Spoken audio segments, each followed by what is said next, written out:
오늘 본문은 디도서 2장 11절부터 14절까지 말씀입니다.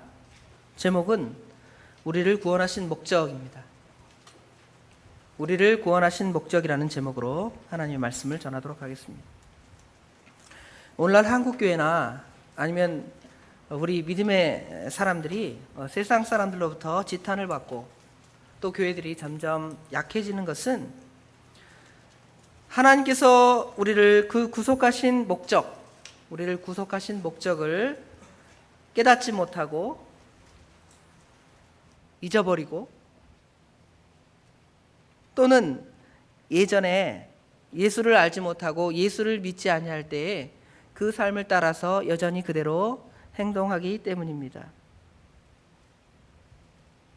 그래서 오늘 본문의 말씀을 통해서 우리 성도들이 하나님께서 왜 우리를 구속하셨는가라는 그 목적을 바로 깨닫고 알아서 이 말씀을 순종함으로 먼저 저와 우리 성도 여러분이 신앙이 회복되고 또 한국의 교회가 회복되고 하나님의 은혜가 임하는 부흥의 은혜가 있기를 원합니다. 특별히 하나님께 영광 돌리는 삶, 그를 통하여서 정말 한국교회가 또 하나님의 나라가 확장되는 그 일에 우리가 바로 순종해드리는 삶을 살기를 원합니다. 한 절씩 읽어가면서 본문의 말씀을 상고해 보도록 하겠습니다. 먼저 11절 말씀을 보면 우리 11절 말씀을 다 같이 읽어보도록 하겠습니다. 모든 사람에게 구원을 주시는 하나님의 은혜가 나타나. 11절에는 구원이 누구로부터 왔는가, 또 그 구원이 누구에게 주어지는가에 대해서 설명을 해주고 있습니다. 11절 시작에 보면 모든 사람에게 구원을 주시는 하나님이라 그랬습니다. 이 표현을 통해서 사람들이 또 오해할 수가 있습니다. 모든 사람에게 구원을 주신다. 그러면 이 세상에 한 사람도 구원을 받지 못할 사람이 없다라는 그러한 생각을 할 수가 있습니다. 왜냐하면 오늘 본문에처럼 모든 사람에게 구원을 주신다 그랬으니까. 그러나 이 말씀은 오해라는 것이죠. 왜냐하면 성경 말씀을 한 부분만 띄워놓고 보면 이 말씀이 다 맞는 말 같죠. 이 한 절만 딱 보면 모든 사람에게 구원을 주셨다 그랬으니까 이 세상에 한 사람도 구원받지 못할 사람이 없구나, 그렇게 말할 수 있지만 성경 한 단어나 한 구절 가지고 해석하는 것이 아니라 성경 전체 66권의 그 내용들을 다 참조해서 그 말씀을 따라 해석하고 그 말씀을 따라 우리가 하나님을 섬기는 것입니다. 그래서 이제 우리가 이 말씀의 그 원뜻을 보면 모든 사람이라는 것은 보편적인 개념을 말하는 거예요. 그래서 모든 복음을 들을 수 있는 사람, 그렇죠? 그 사람이 모든 종류의 사람이라는 것이, 어떤 특별한 사람만 복음을 듣고 구원을 받는 것이 아니라 남자이든 여자이든, 그렇죠? 그 다음에 한국 사람이든 일본 사람이든 중국 사람이든 그 복음이 보편적으로 모든 사람에게 들려지고 그 다음에 그 복음을 이제 더해서 그 복음을 믿는 사람, 그렇죠? 그 복음을 믿는 사람에게 하나님께서 구원을 주십니다. 우리가 요한복음 3장 16절의 말씀에 보면 하나님이 세상을 이처럼 사랑하사 독생자를 주셨으니, 그 다음에 뭐라 그랬죠? 이는 저를 믿는 자마다, 그렇죠? 영생을 얻게 한다 그랬죠? 그렇죠? 이는 저를 믿는 자마다. 분명히 성경에는 예수를 믿는 자마다 구원받는다 그랬어요. 또 성경에는 하나님 나라가 있고 천국이 있고 또 지옥이 있다 그랬어요. 또 하나님의 심판이 있다 그랬습니다. 그런데 이 말씀을 어떤 사람처럼 오해를 해서 모든 사람이 다 구원받는다 그러면 지옥이 필요 있어요, 없어요? 필요가 없죠. 그런데 성경에는 분명히 지옥을 마귀들과 또 하나님을 대적하는 자들을 위해서 예비해 놓으셨다고 말씀했고요, 천국을 믿는 자들에게 예비해 두셨다고 친히 우리에게 말씀하고 있습니다. 이 말씀을 보면 분명히 구원을 받는 사람들이 누군가를 알 수가 있는 거죠. 은혜를 받는 사람, 모든 사람인데 믿는 모든 사람, 그렇죠? 믿는 모든 사람에게 하나님께서 구원을 허락하여 주십니다. 다음으로 생각할 것을 보면 11절을 다시 보면 모든 사람에게 구원을 주시는 하나님의 은혜가 나타났다 그랬습니다. 나타났다. 타 종교에서는 구원을 우리 기독교에서 말하는 것처럼 구원을 말하기도 하지만 그 개념이 전혀 다릅니다. 예를 들어 어떤 그 수고를 해야 돼요. 어떤 선행을 한다든지 고행을 한다든지 수양을 한다든지 이런 방법을 통해서 득도를 하거나, 그렇죠? 무슨 불교에서는 뭐 해탈의 경지에 이른다 뭐 이런 표현을 쓰기도 하지요. 그래서 그 구원을 보면 자기들이 그런 경지에 이르는 걸 보면 인간의 수고가 들어간다는 것이죠. 인간이 그것을 찾아가는 것입니다. 하나님께서 우리에게 직접 주시는 것이 아니라 타 종교에서는 사람이, 그렇죠? 우리가 그 종교를, 그 구원을 찾아가는 것입니다. 그러나 성경에서는 분명히 우리에게 하나님의 은혜가 어떻게 했다 그랬어요? 오늘 여기 11절에 모든 사람에게 구원을 주시는 하나님의 은혜가 나타났다 그랬습니다.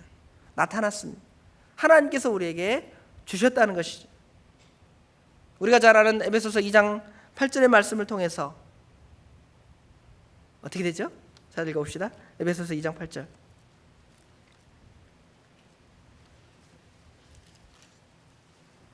잘 아는 말씀이지만 이 말씀들은 늘 묵상하고 명심되어져야 되는 말씀들입니다. 2장 8절입니다. 너희는 그 은혜에 의하여 믿음으로 말미암아 구원을 받았으니 이것이 너희에게서 난 것이 아니요 하나님의 선물이라. 구원은 하나님의 선물이라 그랬습니다. 하나님께서 나타나서 보여주셨습니다. 은혜의 대표이신 예수 그리스도께서 이 땅에 오신 것은 예수님이 꼭 오셔야만 되는 거 아니에요. 그렇죠? 예수님이 꼭 오셔야 됩니다. 그게 아니에요. 하나님께서 우리를 사랑하셨기 때문에 아버지 하나님과 그리스도 예수께서 구속의 언약을 통해서 창세전에 모든 것을 예정하실 때에, 그렇죠? 둘이 언약을 맺으셨어요. 그래서 이제 우리 인간이 타락하면 아들 그리스도를 이 땅에 보내주셔서 우리 죄를 대속하도록 그 언약에 따라 그 일을 행하신 것입니다. 순전하게 하나님의 사랑을 우리에게 나타내고 보여주시려고 이 땅에 우리 주님께서 나타나신 것입니다. 이것이 바로 우리 기독교와 타 종교의 차이점입니다. 계시라는 말씀 아직 계시. 예수 그리스도의 계시라. 요한 계시록 시작에도 계시라 그랬습니다. 계시라는 말은 열어 보여준다는 거예요. 이 성경 말씀이 있는데 이 성경 말씀에 이렇게 덮어놓으면 무슨 말씀인지 모르죠. 그렇죠? 그래서 열어서 탁 펴서 오늘 말씀, 모든 사람에게 구원을 주시는 하나님의 은혜가 나타나 열어서 보여주신 것입니다. 하나님께서 하나님을 보여주신 거예요. 전지전능하신 하나님을 사람에게, 그죠? 보여주지 않으면 아무도 그 하나님에 대해서 알 수가 없어요. 그래서 그 하나님을 엉뚱하게 섬기는 것이죠. 타 종교에서는 어떤 사람을 섬기든지 아니면 어떤 짐승을 섬기든지 자연 만물을 이렇게 숭배하고 섬기는 것이죠. 그러나 성경에서는 하나님께서 친히 구원의 주체가 되셔서 우리에게 하나님을 보여주신 것이죠. 하나님 보여주세요 그러죠? 하나님 보여주세요. 나 하나님 보면 믿겠습니다. 하나님 보여주셨잖아요. 예수 그리스도를 통해 역사적으로 보여주셨고요. 그 다음에 성경 말씀을 통해서 우리에게 하나님을 보여주셨습니다. 그러니까 하나님 없는, 성경책이 없는 하나님은, 말씀이 없는 하나님은 하나님이 아니시죠. 이 말씀을 통해서 하나님은 어떤 분이시다, 예수님은 어떤 분이시다, 성령님은 어떤 분이시다 밝히 열어서 우리에게 보여주셨습니다. 그리고 이는 결국 구원의 주체가 하나님이심을 우리에게 말해주고 있는 것입니다. 구원이 오직 하나님께 있으며 우리가 선택하는 것이 아니라 하나님께서 우리를 택하셨다 그랬잖아요. 요한복음에도 그랬고요. 오늘 찬송가 90장에도 우리가 먼저 하나님을 사랑한 것이 아니라 주님께서 나를 먼저 사랑하셨다고 우리가 찬송하고 있습니다. 그래서 이제 하나님의 은혜와 선택은 우리로 하여금 하나님의 은혜, 구원에 들어가게 된 것이죠. 구원을 주시는 하나님의 은혜가 나타났는데 모든 사람에게 나타났고 그 은혜에 이제 믿는 사람은 들어가게 되는 것입니다.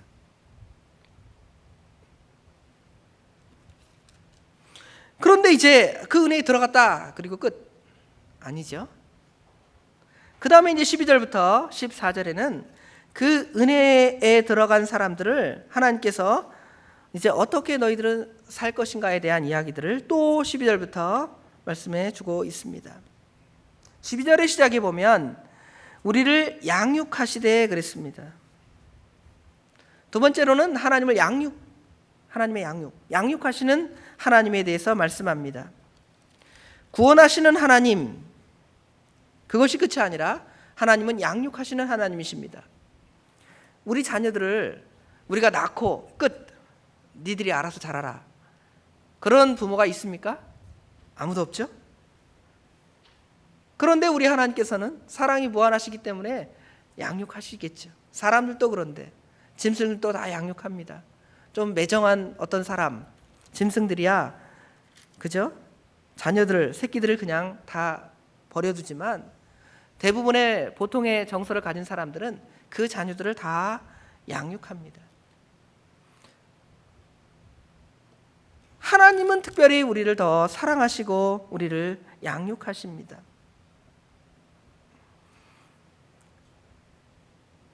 마태복음 28장 18절부터 20절의 말씀을 우리 주님께서 부활 승천하시면서 지상 대명령이라고 그래갖고 우리 성도들에게 주신 가장 큰 명령, 그것을 우리에게 가르쳐 주셨습니다. 한번 읽어봅시다. 마태복음 28장 마지막 장입니다. 18절부터 20절까지입니다. 시작. 예수께서 나와 말씀하여 이르시되 하늘과 땅의 모든 권세를 내게 주셨으니 그러므로 너희는 가서 모든 족속을 제자를 삼아 아버지와 아들과 성령의 이름으로 세례를 베풀고 내가 너희에게 분부한 모든 것을 가르쳐 지키게 하라. 볼지어다 내가 세상 끝날까지 너희와 항상 함께 있으리라 하시니라.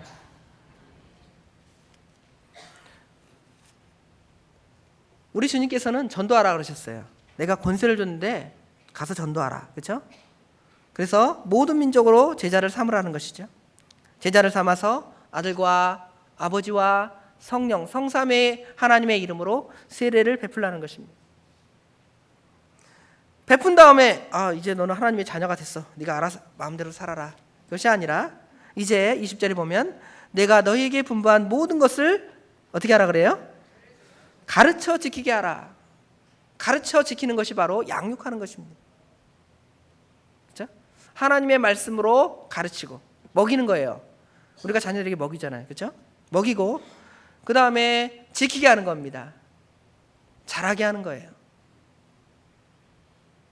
신앙의 영적인 성장과 관련이 있다라는 것이죠. 우리 주님께서 양육하십니다. 그런데 이 양육하시는 주체도 하나님이십니다. 마치 사람이 양육하는 것 같죠. 목사인 제가 성도를 양육하는 것처럼 생각할 수 있고, 교사인 우리 선생님들이 우리 주일학교 중고등부 아이들을 양육하는 것처럼 생각될 수가 있습니다.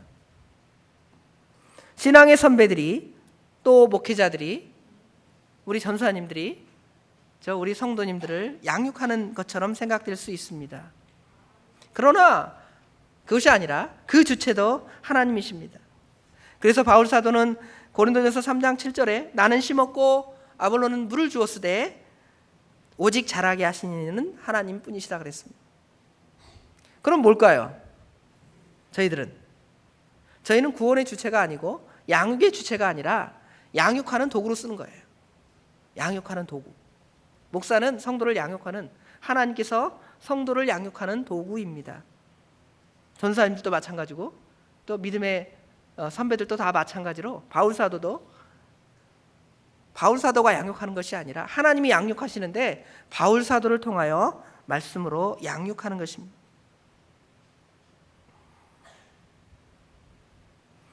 양육하시는데 이제 어떻게 구체적으로 더 양육할 것인가에 대한 이야기들이 더 다음에 계속되고 있습니다. 12절 중반에 보면 경건치 않은 것과 이 세상의 정욕을 다 버리고, 먼저 양육하는데 버릴 것을 버려야 한다는 것이지. 하나님의 자녀로서 자라는데 진정 하나님의 자녀로서 자라려면 버릴 것들을 버리는 것입니다. 경건치 않은 것을 버려야 한다는 것이고요. 이 세상의 정욕들을 버려야 한다는 것입니다. 버리지 않으면 고칠 수가 없어요. 나쁜 습관이라고 그래요. 나쁜 습관. 어릴 때 연필 지는 습관, 또 밥 먹는데 이제 밥 먹는 숟가락질, 또 젓가락질 하는 습관, 이런 것들이 바로 되어져야지. 그러지 않으면 나이 먹어서도 불편하잖아요. 그렇죠? 못 고침. 그렇죠? 잘 고치기가 좀 쉽지가 않습니다. 예를 들어 운동선수도 처음에 바른 코치에 의해서 바로 이렇게 배우고 기본기를 잘 익히면 이 실력이 확 자라지만, 단순하게 운동신경이 좋아가지고 또 운동을 하다가 그 기본 배우기를 소홀히 하면 어떻게 되죠? 그 사람이 훨씬 더 성장할 수가 없다라는 것이죠. 믿음의 문제도 마찬가지예요. 기본기가 갖춰져야 돼요. 기본기라는 건, 여기서 기본기라는 것은 버릴 것들을 버려야 돼요. 나쁜 습관들을 버려야 돼요. 나쁜 습관들이 계속 이 몸에 배 있으면 3살적 버른이 8가지 간다고, 육신의 어떤 습관도 계속 가는데 이 영적인 습관도 마찬가지예요. 예를 들어 게으름, 나태함, 또 그 성격 급한 거, 그죠? 그다음에 막 욱하는 성격들, 이런 것들은 계속 가잖아요. 저도 계속 그렇습니다. 그럼 약한 부분이 있어요. 제 약한 부분 다 우리 집사람이 좀 알지만 다 있죠. 여러분 잘 알고 있을 것입니다. 그런데 그걸 자꾸 버리려고 해도 어때요? 잘 버려지지 않잖아요. 그러니까 그것이 결국은 나의 영적인 성장에 굉장히 저해를 받는 것이죠. 저해를 받습니다. 여기도 마찬가지로 특별히 영적으로 성장하지 않는 가장 근본적인 이유들은 경건하지 않은 것, 또 이 세상의 정욕들, 욕심들을 버리지 않기 때문에, 그것 때문에 우리가 양육받는데 여전히 지장이 있습니다. 잘하지 않는다, 이거 별로 심각하게 생각하지 않아요. 여러분이 이제 아이가 태어났는데, 아이가 태어날 때는 기쁘죠. 그냥 너무 기쁩니다. 기쁘기만 해요. 그렇죠? 좋아요. 기쁘기만 해요. 근데 2살, 3살, 10살, 20살 먹었는데 여전히 엄마 젖꼭지를 물어요. 그 다음에 이 공가리를 물고 계속 살아요. 못 벗어난다면 어떻습니까? 심각한 거잖아요. 굉장히 심각한 문제죠. 별로 안 심각해요? 아주 심각한 문제예요. 그렇죠? 그런데 영적인 건 어떻습니까? 그냥 나는 예수 믿고 중생하면 땡이야. 예수 믿었으면 됐어. 그러면 굉장히 이거는 심각한 게 아니지. 예수 믿고 천국 가면 된 거지 뭘. 그렇게 생각한다는 것이죠. 그것이 아니라 마찬가지로 그러한 문제를 볼 때 심각하구나. 아니 지금 20살이 됐는데 아직도 그냥 저렇게 행동하니? 이거 어떡하지? 큰일 났네. 영적인 문제도 그와 같이 봐야 되는 것이죠. 그래서 양육의 기본은 버릴 것들을 잘못된 습관들을 버리는 것입니다. 그러지 못하면 개가 토한 것을 도로먹는 것 같아요. 그 다음에 이제 더 적극적으로 이제 버릴 것은 버리지만 이제는 신중함과 의로움과 경건함을 더하는, 신중히 삼가 조심하는 것입니다. 또 의로운 것, 말씀을 따라 옳고 그른 걸 잘 판단하는 것이지. 또 말씀을 따라 하나님 앞에 경건하게 살아가는 것입니다. 이러한 것들이 이제 점점 쌓여가는 거예요. 그냥 한 번에 그냥 내가 경건해지고 한 번에 의로워지고 한 번 내가 신중해지는 게 아니에요. 아이들이 이렇게 뜨거운 거 만질 때 처음에는 막 무턱대고 만지다가 뜨겁잖아요. 그 다음에는 또 그 일 당할까 봐 어떻게 해요? 조심하겠죠. 그 다음에는 안 만지잖아요. 신중해지는 거예요. 죄라는 것에 대한, 그렇죠? 죄를 멀리하는 그러한 신중함, 또 하나님 말씀에 대한 의로움, 또 하나님 앞에서 사는 경건함, 이러한 것들을 통하여서 우리가 말씀으로 점점 양육을 받는 것입니다. 양육을 받는데 중요한 게 있어요. 12절 끝에 보면 신중함과 의로움과 경건함으로, 그 다음에 뭐라 그랬습니까? 이 세상에 살고, 이게 중요한 거예요. 왜 갑자기 이 말씀들을 제가 생각이 났냐면, 우리가 예를 들어 성령의 9가지 열매, 그죠? 배우잖아요. 새벽 시간에 목사님을 통해 갈라디아 지난 법까지 쭉 배웠는데, 성령의 9가지 열매들이 어디서 맺혀져야 될까요? 여기서 맺혀져, 이 세상에서 맺히는 걸까요? 아니면 저 천국 가서 맺혀지는 걸까요? 저 천국에 가서는 그거 우리가 막 수고하고 막 말씀을 따라 하지 않아도 자동으로 다 맺혀져 있어요.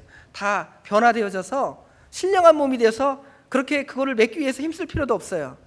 그렇죠? 그러나 성경에서, 그렇죠? 사랑과 희락과 화평과 오래 참음과 자비와 양성과, 그렇죠? 충성과 온유와 절제를 말할 때 그것을 어디에서 맺히라 그러는 거예요? 이 세상에서 맺히라는 거예요. 이 세상에서. 그런데 우리는 마치 그것은 안 돼. 그거는 뭐 천국 가면 자동으로 되니까 그냥 이 세상에서는 그냥 대충 하자. 그렇게 생각할 때가 너무도 많이 있습니다. 그러나 분명히 여기도 보면 죄악들을 버리고 신중함, 의로움, 경건함으로 이 세상을 살아가는 거예요. 이 세상을 사는 건 중요합니다. 옛날에는 마치 이 세상이 별로 안 중요한 것처럼 생각될 때도 있었어요. 믿음의 선지들 중에 그런 분들도 계셔요. 왜 그랬냐면 그때는 예수 믿는 것이 너무도 힘들었기 때문에, 예수 믿으면 너 잡아 죽인다. 그렇죠? 감옥에 가두고, 그렇죠? 매로 치고, 바울 사도가 복음 전하다 당하는 그 어려움들을 믿음의 선진들은 당했습니다. 초대교회 성도들은 당했습니다. 그럴 때 그 성도들의 마음 속에는, 그렇죠? 이 세상이 너무도 그렇게 힘들고 버겁기 때문에 이 세상에 대한 소망이 없다. 저 천국 가면, 그렇죠? 더 큰 은혜와 소망이 있을 것이다. 그래서 이 세상에 대해 소망을 두지 않았을 수도 있습니다. 그러나 그런 바울 사도도 이 성경 말씀에 하나님의 나라를 소망하라, 여기 13절처럼 복스러운 소망과 우리의 크신 하나님 구주 예수 그리스도의 영광이 나타나심을 기다린다, 이걸 막 소망하며 살았어요. 그런데 이 세상에서, 앞에서 말하는 이 세상에 살고의 말씀이 있잖아요. 바울 사도가 로마서부터 쭉 하나님 서신을 기록할 때 이 성경에 대한 교리를 정리를 잘 해줬어요. 교리 정리한 것으로 끝나지 않았습니다. 그 다음에 어떻게 하냐면, 교리를 정리한 다음에 로마서 뒷부분에 보면 성도들 어떻게 살아야 된다, 이걸 가르쳐줘요. 그렇죠? 이 세상에서 빛과 소금의 역할을 감당하고, 그렇죠? 예를 들어 성령의 열매, 빛의 열매, 에베소서에는 빛의 열매, 갈라디아에서는 성령의 열매, 이러한 얘기들을 했어요. 이러한 얘기들을 한 것이 그냥 이론적으로 추상적으로 천국 가서 어차피 될 거니까 말하지 않고 그냥 넘어간 것이 아니라, 이것들을 자세하게 성경 뒷부분마다 자세하게 다 기록해놨습니다. 디도도 마찬가지예요. 오늘 디도서에도, 디도에게 쓴 바울 사도의 편지에도 이 이단들을 다 조심해라, 그렇죠? 하나님 말씀에 굳건히 서라, 이렇게 말하면서 이 윤리적인 말씀을 해요. 2장 시작에 보면, 그렇죠? 늙은 남자로, 늙은 여자로, 늙었다니까 좀 우리식 표현을 좋지 않은데, 이제 연세 드신 어른들에게 어떻게 가르칠 것인가, 또 젊은 여자들에게, 그렇죠? 젊은 성도들에게 어떻게 가르칠 것인가. 만약에 저 천국만 소망하고 살아갔다면 이러한 얘기를 할 필요가 없을 거 아니에요. 그냥 예수 믿어라, 그리고 천국을 소망하고 살아, 이거 다 그냥 필요 없다, 뭐 이렇게 얘기했을 것인데, 그러지 아니하시고 이러한 교훈들을 자세하게, 에베소서에도 보면 자녀들아, 그렇죠? 주 안에서 부모에게 순종하라, 아비들아, 그렇죠? 주인들아, 그렇죠? 상전들아, 또 종들아, 그렇죠? 다 모든 성도들에게 이렇게 살 것들을 구체적으로 지시하고 있는 것입니다. 오늘도 보면 이 세상에 살고라는 표현들을 우리가 생각해요. 그냥 주일날만 귀한 것이고 나머지는 다 그냥 쓰레기다, 그런 생각을 갖지 마시기 바랍니다. 반대로 또 생각하죠. 월요일부터 토요일은 돈 버는 날이니까 중요한 날이고 주일날은 별로 안 중요하다, 이렇게 생각하지도 마시고요. 다 모든 날이 중요합니다. 모든 날이 중요하지만 특별히 하나님께서 주일을 구별하여 거룩히 지키라 그랬으니까 우리가 귀하게 지키는 것이지, 우리의 삶 자체가 다 모든 부분들을 거룩하고 성실되게 하나님 앞에 살아가야 하는 것입니다. 그러면서 이제 13절이 나오는 거죠. 12절, 이 세상에 살고, 그 다음에 얘기 안 하면 모르겠는데 그 다음에 우리의 소망이 어디에 있어야 되는가. 13절에 보면 복스러운 소망과 우리의 크신 하나님 구주 예수 그리스도의 영광이 나타나심을 기다리게 하셨으니 그랬죠. 이제 하나님을 소망하는 삶을 살아가는, 주님의 재림을 소망하는 삶을 살아가는, 두 가지가 겹쳐져 있는 거예요. 한쪽만 이렇게 있는 게 아니라. 이 세상을 살아가면서 또 하나님의 세계를 소망, 멀티플레이어가 되는, 다 잘해요. 이 세상 것도 열심히 감당하고 교회의 것도 열심히 감당해야 돼. 이 세상 거 너무 열심히 하다가 교회일, 주일날 예배당 한번 가는 걸로 족하죠. 그렇게 한다든지, 아니면 교회일 너무 열심히 합시다 이러고 집안일, 직장생활은 대충 합시다. 이것도 하나님 앞에 전혀 바른 삶이 아니라는 것을 우리가 알아야 되는 것이죠. 이중 국적자가 되었고요, 대한민국 국적과 저천국 하나님 나라의 시민권이 있습니다. 이것들을 생각하면 우리가 이 두 말씀들이 서로 이제 잘 어우러지는 것이죠.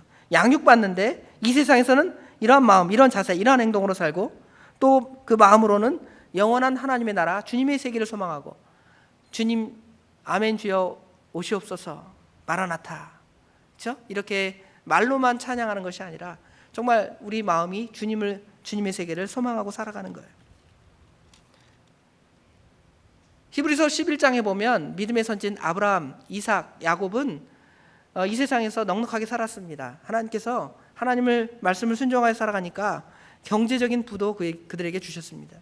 그런데 그들이 거기다가 아름다운 집을 짓고, 그렇죠?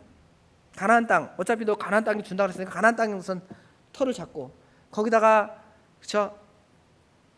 성전을 짓듯이 아니면 궁궐을 짓듯이 집을 지은 다음에 어차피 우리 후손들이 여기 영원히 살 거니까 좋은 집 지어야 되겠다, 그런 것이 아니라 나그네로 살았다 그랬죠. 그리고 천막을 짓고 살았다 그랬어요. 물론 직업 자체가 그 목축업 하는 사람이니까 집을 짓고 한 곳에 정착할 수가 없습니다. 여기저기 왔다 갔다 하겠죠. 그럼에도 불구하고 그 마음은 정말 나그네와 행 같은, 그죠? 그 마음으로 이렇게 신앙생활을 했음을 알 수가 있습니다. 우리도 그게 병행돼야 돼요. 한쪽만 치우치면 참된 신앙이 될 수가 없습니다. 이 세상을 살면서 또한 우리 구주 예수 그리스도의 나타나심, 영광으로 나타나심을 기다리는 것입니다. 이것이 바로 우리 성도들의 참된 신앙의 자세로 바로 양육을 받는 것입니다. 그러면서 이제 14절은 이 전체의 말씀들을 다시 요약하는데요. 14절 시작에 보면 그가 우리를 대신하여 자신을 주심은, 그랬죠? 여기 그가 우리를 대신하여 자신을 주셨다라는 것은 11절에 나오는 모든 사람에게 구원을 주시는 하나님의 은혜가 나타난 것, 그것이 구체적으로 나타난 게 뭐냐, 그걸 보여주는 거예요. 하나님이 과연 우리에게 구원을 주시고 우리를 사랑하셨다는데 그 내용이 뭡니까? 그러면 여기 14절의 내용을 말하면 돼요. 우리 예수님께서 우리를 대신하여 자신을 우리에게 주셨다는 것입니다. 우리를 구속하셨다는 것입니다. 그러면 우리를 왜 구속하셨을까를 또 생각하는 거죠. 왜 구속하셨을까? 그것은 14절 또 중반에 보면 모든 불법에서 우리를 속량하시고 우리를 깨끗하게 하신, 우리의 죄를, 우리가 다 아담의 죄로부터 다 원죄가 있고요, 그 다음에 우리가 지은 일평생 지어온 그러한 자범죄가 다 있습니다. 그 죄로 말미암아 죄의 삭은 사망입니다. 그런데 우리 주님께서 우리를 대신하여 자신을 주심으로 우리를 불법에서 우리를 속량하셨습니다. 그리고 이제 우리를 깨끗하게 하셨습니다. 어떤 사람들은 우리 주님께서 우리 죄를 다 사해 줬으니까 이제는 뭐 죄 짓고 아무렇게나 살아도 되지 않을까 이렇게 착각할 수가 있습니다. 그러나 아버지 하나님께서 죄를 얼마나 싫어하시고, 그죠? 그 싫어하심 때문에, 죄를 싫어하심 때문에 그 아들을 이 땅에 보내서 그 죄를 담당하신 것을 생각하면 우리가 다시 죄를 짓는다라는 것은 이 하나님을 근심하게 하는 것이, 성령 하나님을 근심하게 하는 것이고 아버지 하나님을 근심하게 하는 것입니다. 우리가 우리 믿음의 성도가 죄를 지어서 지옥 갈 걱정, 그런 문제가 아니라, 그죠? 우리 예수 믿는 성도들이 내가 죄를 져서 내가 지옥 가면 어떡하지? 그런 고민하는 게 아니에요. 여러분, 그런 고민을 하는 것은 참으로 어리석은 사람입니다. 왜냐하면 우리 주님께서 그 피로 다 속량하셨기 때문에. 그러면 죄를 마음대로 지는가? 그것이 아니라 우리 하나님이 죄를 너무도 싫어하신다는 걸 알아야 돼요. 그걸 알면 우리가 죄를 질 수가 없는 거예요. 하나님이 죄를 싫어하시고 하나님이 죄를 미워하신다, 이걸 생각하면 우리가 죄를 미워하고 싫어하는 것이지, 하나님이 그 죄 지으면 너 이제 내 자녀 아니야, 너 지옥 가, 그것 때문에 우리가 죄를 안 짓는 게 아니라는 것이죠. 전혀 다르죠. 그 죄 때문에 내가 죽는다 이렇게 생각하는 것과 그 죄를 지으면 하나님 아버지가 아주 싫어하시는, 하나님이 사랑하시는 그 행위를 우리가 할 수 없다 생각하여 하나님 말씀 순종해서 죄를 짓지 않는 것과 엄청난 차이가 있는 거죠. 그렇죠? 그래서 이제 우리 주님께서 우리를 속량하셨기 때문에 또 우리를 깨끗하게 해서 우리로 하여금 이제 무슨 일을 하게 하냐면 14절 중반부터 보면 선한 일을 열심히 하는 자기 백성이 되게 하라 하심이라 그랬습니다. 선한 일을 하라 그랬습니다. 선한 일. 선한 일. 우선 기본적으로 선한 일이라는 것은 믿음의 일이라고 지칭할 수가 있겠죠. 하나님을 섬기고 믿음의 그 행위들을 하는 것, 기도나 예배나 이런 것들을 하는 것이 1차적으로 선한 일이 될 수가 있습니다. 뿐만 아니라 그 선한 일은 그 의미가 더 확장이 돼야죠. 단순하게 예배 드리는 것으로 선한 것이 아니라 이제 밖으로 나아가서는 예수 믿는 성도로서의 그 선함이 다 나타나고 발현돼요. 보여줘야 돼요. 교회에서는 선한 척해요. 경건한 척합니다. 아름다운 척합니다. 밖에 나가서는 믿지 않는 사람과 똑같이 선한 행위가 하나도 없습니다. 그것은 하나님